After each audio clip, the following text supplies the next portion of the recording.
Hello and welcome to PolicyWatch by Policytv. I'm Miberon Omoluju. These past couple of weeks, we've talked a lot about the insecurity in Nigeria. But today, I want to talk about something many Nigerians have sadly experienced firsthand. Now, when those very agencies who are meant to protect innocent lives start to behave as if the biggest threat to national security is someone driving a nice car or a youth with trendy hairstyles, what then becomes the fate of Nigerians? The sad truth is many people have experienced or know someone who has experienced police harassment, not because they committed a crime, but simply because they looked a certain way, dressed a certain way, owned a certain gadget, or drove in a nice-looking car.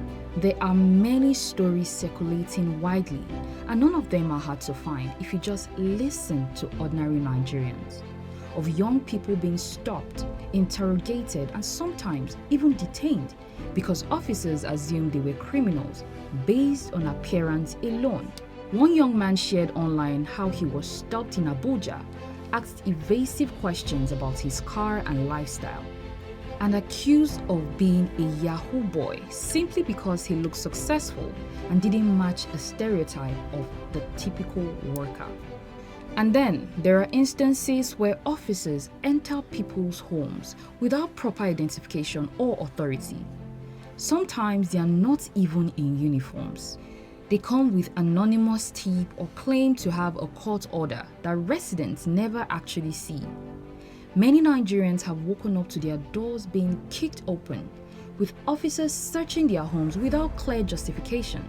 Meanwhile, the criminals who are the traffickers, kidnappers, armed robbers, they still roam the streets freely, and the things that really undermine public safety continues. Now, this misplacement of priority matters because it shifts focus away from real threats. Instead of data-driven policing and behavioral intelligence, where security agencies look at actual patterns of criminal activities, what we experience is profiling based on how someone looks or what they drive. And that is not only ineffective, it's divisive. The EndSARS protests we saw a few years ago showed how deep this frustration runs. Young Nigerians came out because they were tired of being singled out, harassed, and treated like suspects for simply being young and mobile. Now, we cannot solve insecurity in this country if part of our response involves harassing the very people who should feel safe and protected.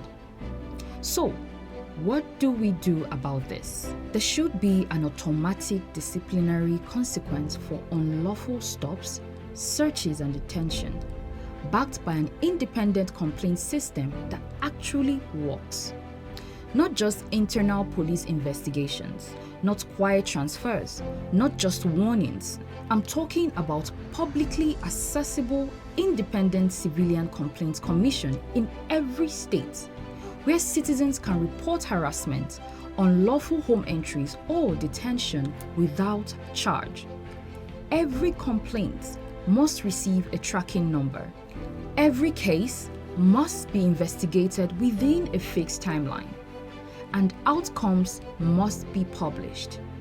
If an officer conducts a stop without reasonable cause, enters a home without showing a valid warrant, or detain someone without charge beyond the legal limits, there must be a clear penalty, suspension, demotion, or prosecution when necessary. Now, why is this powerful?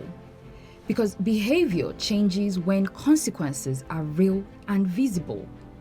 Right now, many citizens don't report abuse because they believe nothing will happen. And honestly, you can't blame them.